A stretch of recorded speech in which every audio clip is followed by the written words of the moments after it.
দর্শক, গুরুত্বপূর্ণ একটি খবর। সুপ্রিম জুডিশিয়াল কাউন্সিল সুপ্রিম কোর্টের কয়েকজন বিচারপতির বিষয়ে তদন্তের জন্য রাষ্ট্রপতির নির্দেশনা। বাংলাদেশের ইতিহাসে সম্ভবত এটাই প্রথম যে রাষ্ট্রপতি নিয়ম মাফিক নির্দেশনা দিয়েছেন বিচারপতিদের বিরুদ্ধে তদন্ত করার জন্য। কি কারণে? দুর্নীতি, অসদাচরণ, তারপরে তাদের দায়িত্ব পালনে অক্ষমতা, এসব বিষয় উত্থাপিত হয়েছে কয়েকজন বিচারপতির বিরুদ্ধে। এখন সুপ্রিম জুডিশিয়াল কাউন্সিল পুনর্গঠন করা হয়েছে। ওই কাউন্সিল সুপারিশ করেছে রাষ্ট্রপতির কাছে। রাষ্ট্রপতি এখন নির্দেশ দিয়েছে। আমরা একটু খবরটা দেখি।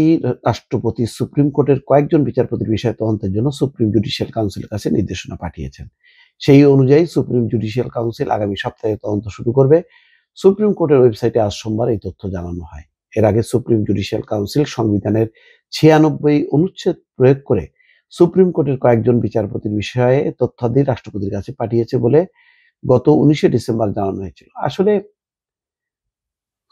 সুপ্রিম কোর্ট, হাইকোর্ট বিভাগ, আপিল বিভাগ, সমস্ত বিভাগগুলোতে শেখ হাসিনার আমলে সে একেবারে প্রধান বিচারপতি থেকে শুরু করে আপিল বিভাগের অধিকাংশই ছিল ছাত্রলীগের ক্যাডার এবং অথবা তার অনুগ্রহ ভাজন। কোর্টকে এমন ভাবে পঙ্গু করছে, তার একটা ধারণা যে এসকে সিনার পর আর এই কোর্টকে স্বাধীনভাবে থাকতে দেওয়া যাবে না। সব তার অনুগত লোকদেরকে, চাকর বাকরদেরকে বিচারপতি করে বসাই রাখবে। সে যা বলবে তাই যেন করে। একইভাবে পুলিশ প্রশাসন সব ক্ষেত্রে দলীয়করণ না, এটা হলো একেবারে হাসিনাকরণ। বলো দলীয়করণ তো তাও ভালো যে দল সিদ্ধান্ত নেয়, না, দলীয়করণ এটা হলো হাসিনাকরণ। হাসিনা হচ্ছে তাদের প্রধান। সুপ্রিম কোর্ট কিভাবে চলবে হাসিনা জানে, পুলিশ কিভাবে চলবে হাসিনা জানে, প্রশাসন কিভাবে চলবে হাসিনা জানে, সব হাসিনা। এরপর সুপ্রিম কোর্টের ওয়েবসাইটে আজ প্রকাশিত হালনাগাদের তথ্য বলা হয়, গণপ্রজাতন্ত্রী বাংলাদেশ সংবিধানের অনুচ্ছেদ 96(5)B অনুসরণ করে রাষ্ট্রপতি সুপ্রিম কোর্টের কয়েকজন বিচারপতি বিষয়ে তদন্তের জন্য সুপ্রিম জুডিশিয়ালের কাছে নির্দেশনা পাঠিয়েছেন।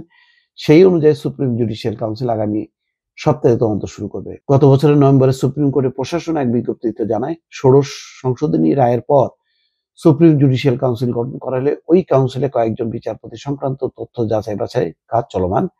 এরপর গত 4 ডিসেম্বর সুপ্রিম কোর্ট প্রশাসন জানায়, সুপ্রিম জুডিশিয়াল কাউন্সিলের মাধ্যমে বর্তমানে বেশ কয়েকজন বিচারপতির আচরণের বিষয়ে প্রাথমিক অনুসন্ধান চলছে। এর ধারাবাহিকতায় 15 ডিসেম্বর সুপ্রিম জুডিশিয়াল কাউন্সিল সংবিধানের 96 অনুচ্ছেদ প্রয়োগ করে সুপ্রিম কোর্টের কয়েকজন বিচারপতির বিষয়ে তথ্যাবলী রাষ্ট্রপতির কাছে পাঠানো হয়েছে বলে জানানো হয়। এখন দেখা যাক, এই পাঠানোই তো বড় কথা না।